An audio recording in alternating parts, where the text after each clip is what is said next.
Company speak Asia के में जिन लोगों ने पैसा लगाया है उनके लिए एक अच्छी खबर यह है कि कंपनी अब खुद को भारत में रजिस्टर कराना चाहती है और जल्द ही भारत से इसके फंक्शन शुरू हो सकते हैं, बशर्ते कि अगर कंपनी का रजिस्ट्रेशन भारत में हो गया तो।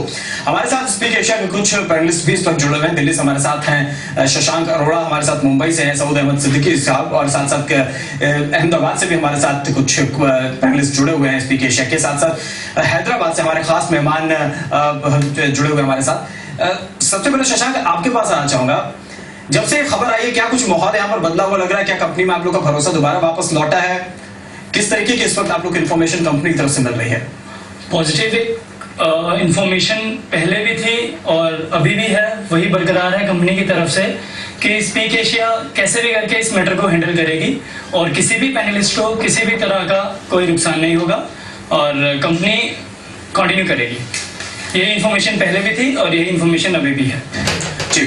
और खासतौर से क्या जिस तरीके से आप लोग के पैसे ब्लॉक थे और जो पुराने पैसे इस बीच में जो आपके सर्वे रहे, वो पैसे के बारे में कंपनी ने कुछ बताया आपको? क्या किस तरीके से आपको इसकी डिलीवरी होगी, कैसे मिलेगा? जिन लोगों ने कैश रिक्वेस्ट प्लेस किया था रिवॉर्ड पॉइंट्स के अगेंस्ट, और सबके रिवॉर्ड पॉइंट उनके अकाउंट में वापस आए हैं, जो कि आगे फर्दर वो दोबारा कैश रिक्वेस्ट प्लेस कर सकते हैं और प्रोडक्ट्स परचेज कर सकते हैं। इसी मंथ के अंदर वो भी चीज कंपनी स्टार्ट कर रही है और जो फ्रीज सिंगापुर बैंक में लगा था वो फ्रीज हट गया है और कुछ फॉर्मेलिटीज के बाद दोबारा से सब चीज कैश रिक्वेस्ट कंपनी लेना शुरू कर देगी जी। और हमारे साथ मुंबई से भी कुछ पैनलिस्ट बने हुए, सऊद अहमद सिद्दीकी साहब हमारे साथ हैं मुंबई से। सिद्दीकी साहब, क्या जिस तरीके से अब ये खबरें आ रही है उसके बाद कुछ कंपनी के ऊपर आपका भरोसा वापस लौटा है या अभी भी कुछ डाउट्स बने हुए हैं? सर, मेरा कंपनी से भरोसा कभी हटा ही नहीं और टूटा ही नहीं, और मुझे कोई डाउट नहीं है क्योंकि इतनी स्ट्रॉन्ग कंपनी, इतनी ईमानदार कंपनी और इतनी ईमानदारी से पेमेंट देने वाली कंपनी, मैंने जिंदगी में अपने बहुत से कारोबार किए हैं। मैं ब्लैक बेल्ट हूं, मैं मूवीज में भी काम कर चुका हूं, फिल्म प्रोडक्शन, एक्टिंग सब कर चुका हूं, लेकिन जितना रेगुलर पेमेंट और जितना अच्छा पेमेंट मुझे इस बिजनेस से मिला है किसी भी बिजनेस से नहीं मिला। तो मैं एक सेकंड के लिए भी ना मेरा कभी भरोसा टूटा है इस कंपनी से और ना ही टूटेगा। और मैं कॉन्फिडेंस के साथ कह सकता हूं कि जो हमारा पैसा, जैसा भी शशांक साहब ने बताया कि ये आ जाएगा, तो मैं तो समझता हूँ कि ये मेरी पॉकेट में है और जैसे ही जो रेगुलराइज हो जाएगा जैसे कि आपने बताया और हमारा पैसा हमें जो बाकी बैलेंस है, भरोसा जो स्पीक एशिया के पैनलिस्ट हैं, जो उनके सब्सक्राइबर्स हैं, उनका भरोसा अभी तक कंपनी पर बरकरार है। हमारे साथ जाने वाले कॉर्पोरेट लॉयर साईं चंद्रवर्धन साहब भी इस वक्त मौजूद है।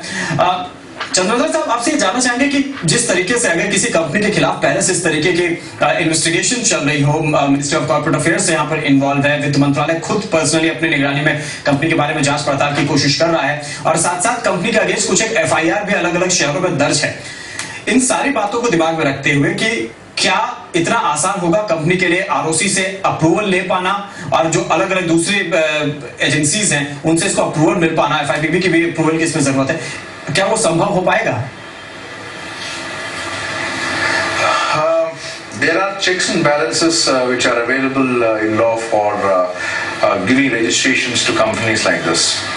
I'm not being judgmental here, but then there are investigations happening in respect of the affairs of the company, and when the investigations are happening in respect of the company, to get it registered and to get the necessary clearances for foreign exchange and for payments to be done is a little tricky. It might not be possible.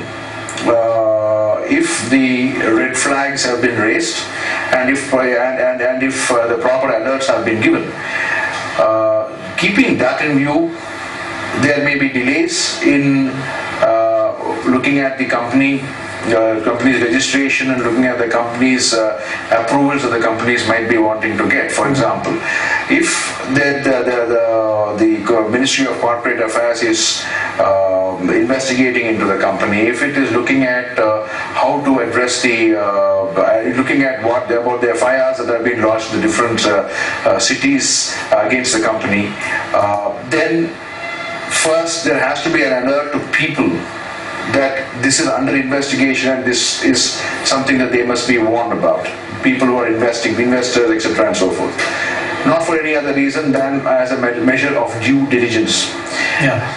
Secondly, there have to be alerts given to respective agencies which are responsible for giving permissions and for giving sanctions, saying that until the investigations are over, it is not advisable to give registrations, etc., and so forth for the company, because it's better to be safe than sorry.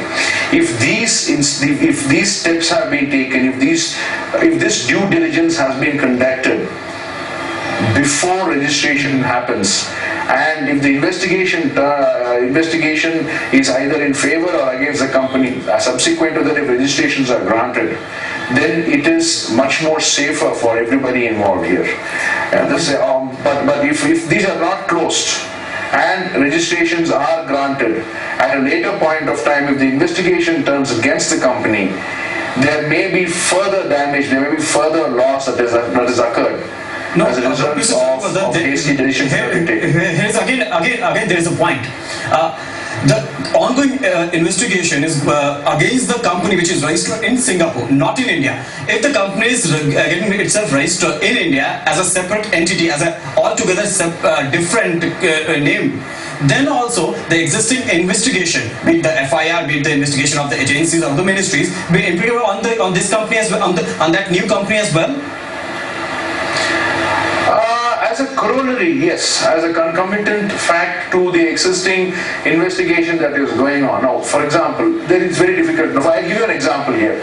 In 6 months' time, Ramalinga Raju was, I think, able to make more than about 200 companies and register them and incorporate them in India. 200 companies to 300 companies, and this is an amazing fact. This is one of those amazing facts that you can put up in your in any information platform that you have.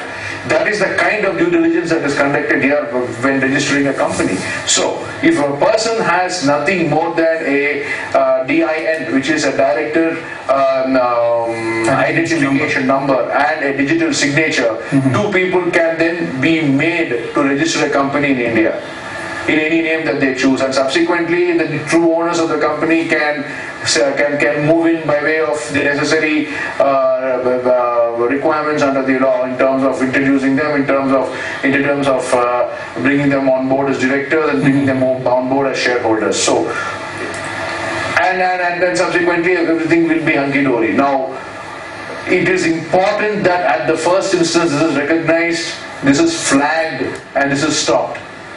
But Mr. Chandrabhasan, again, there is one more question. There is one more question which I would like to bring in your notice. This kind of model this company has is like the pyramid marketing, or you can call it multi-level marketing, and such kind of models are totally banned in the European countries, and there are other countries as well. Do you think now is the time that we should also take some kind of step, and why those countries ban such kind of models? Chandravardhan साहब से हमारा संपर्क टूट गया, इनसे हम दोबारा संपर्क करने की कोशिश करेंगे, लेकिन हमारे साथ स्पीकेशिया के तमाम पैनलिस्ट इस वक्त बने हुए। शशांक, आपने सुना जिस तरीके से साईं चंद्रवर्धन साहब ने बताया, जाने माने देश के कॉर्पोरेट लॉयर हैं, कि कहीं ना कहीं कंपनी के खिलाफ जो इंक्वायरीज चल रही है, जो जांच चल रही है, जब तक वो खत्म नहीं होती तब तक कंपनी का रजिस्ट्रेशन संभव नहीं हो पाएगा। ऐसा लगता है कि भारत में जो बिजनेस करने का, भारत में दोबारा रजिस्ट्रेशन करने का और दोबारा बिजनेस को रिज्यूम करने का जो सपना देख रही कंपनी, वो कहीं ना कहीं अभी बड़ी मुश्किलों में है। शशांक, कंप्लेंट्स किस तरह की है? जैसा मैंने किसी न्यूज चैनल पे देखा था कि उसमें कहा गया था कि स्पीकेशिया से पैसे निकलवाइए और हमें बताइए, इस टाइप का कुछ न्यूज था, मैंने किसी चैनल पे देखा था। तो कुछ लोगों ने जरूर कंप्लेंट डाला होगा कि हमें हमारा पैसा वापस चाहिए, बट जबकि सबको पता था कि बैंक का कुछ प्रॉब्लम है, अभी कंपनी पे आउट नहीं दे सकती है, और जितने भी ये कंप्लेंट्स हैं ये सब हट जाएंगे जब, जैसे मैंने बताया कि फ्रीज हट गया है सिंगापुर बैंक से, और कुछ फॉर्मेलिटीज के बाद पे आउट्स भी आ जाएंगे सारे पैनलिस्ट के, तो उसके बाद वो कंप्लेंट्स कहीं नहीं रहेंगी। और जहां तक मेरा मानना है, रजिस्ट्रेशन लेना कंपनी के लिए अब मुश्किल नहीं है बिल्कुल भी, और बहुत आसान हो चुका है। जी चलिए, अभी आपका भरोसा बनाओ यकीनन। साईं चंद्रवर्धन साहब से दोबारा हमारा संपर्क हो गया। एक आखिरी सवाल बहुत संक्षेप में चंद्रवर्धन साहब आपसे जानना चाहूंगा, आमतौर पर एक कंपनी के रजिस्ट्रेशन में 8 से 10 दिन का 10 वर्किंग डेज का टाइम लगता है, लेकिन जिस तरीके का एक कॉम्प्लेक्स सिचुएशन इस कंपनी के साथ है, आपको लगता है कि ये और बहुत एक लंबा टाइम लेगा भारत में कम से कम रजिस्ट्रेशन कराने में इस कंपनी को? नहीं, ऐसे नहीं है. What happens here is, if there is no flagging of an alert against registering this company, it will take the same 8 to 10 days. If the Ministry of Company Affairs has been flagged and the online registration process has been stalled as far as this company is concerned, then they cannot get registered. Okay. It is either this or that. Thank you very much. बहुत बहुत शुक्रिया जसवंत साहब. वक्त थोड़ा सा कम है. बहुत बहुत शुक्रिया फिलहाल इस तमाम जानकारी हमारे साथ बांटने के लिए. यानी कहीं ना कहीं अगर किसी ने वो रेड फ्लैग दिखाया तो किसी भी एजेंसी ने, चाहे वो मिनिस्ट्री ऑफ कॉर्पोरेट अफेयर हो, आरबीआई की तरफ से हो या फिर किसी और मंत्रालय की तरफ से या किसी भी एजेंसी की तरफ से होता है, तो यकीनन कंपनी को भारत में व्यापार दोबारा शुरू करने में एक बड़ी मुश्किल जरूर होगी. लेकिन फिर भी निवेशक जिन लोगों ने इसमें पैसा लगाया अब तक उनका भरोसा इस पर बरकरार है. ये अपने आप में बड़ी बात यहाँ पर जरूर है. फिलहाल हमारे इस खास पेशकश पर आज के लिए फिलहाल इतना ही. नमस्कार.